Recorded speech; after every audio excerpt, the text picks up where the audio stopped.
Sri Lankan premier লিগে একই দলের হয়ে খেলছেন মুস্তাফিজুর রহমান এবং তৌহিদ হৃদয়। ডাম্বোলা সিক্সারের হয়ে উদ্বোধনী ম্যাচে খেলতে নেমে তৌহিদ হৃদয় খুব একটা ভালো করতে পারেনি। দল যখন 3 উইকেট হারিয়ে বিপর্যয়ে ঠিক তখনই নামেন তৌহিদ হৃদয়। প্রথম বলটি মোকাবেলা করে একটি রান নেন তৌহিদ হৃদয়। সানাকার দ্বিতীয় বলটি দেখে শুনে খেলতে গেলে এলবিডব্লিউর ফাঁদে পড়ে যান।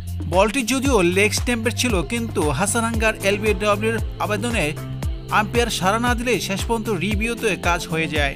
2 বলে 1 রান করে আউট হয়ে যায় তৌহিদ হৃদয়।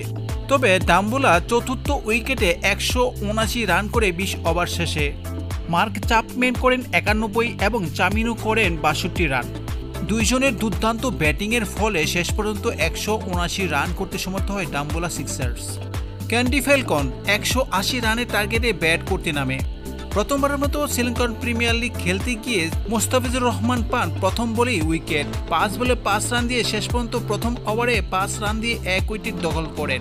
তবে দ্বিতীয় ওভারে এসে খুব একটা ভালো করতে পারেনি। 16 রান দিয়ে ফেলে দ্বিতীয় ওভারে। শেষ পর্যন্ত 2 ওভার শেষে 21 রান দিয়ে 1 উইকেট নেন মুস্তাফিজুর রহমান। শেষ খবর পাওয়া পর্যন্ত 139 রান করে 15 ওভার শেষে 4 উইকেটের বিনিময়ে।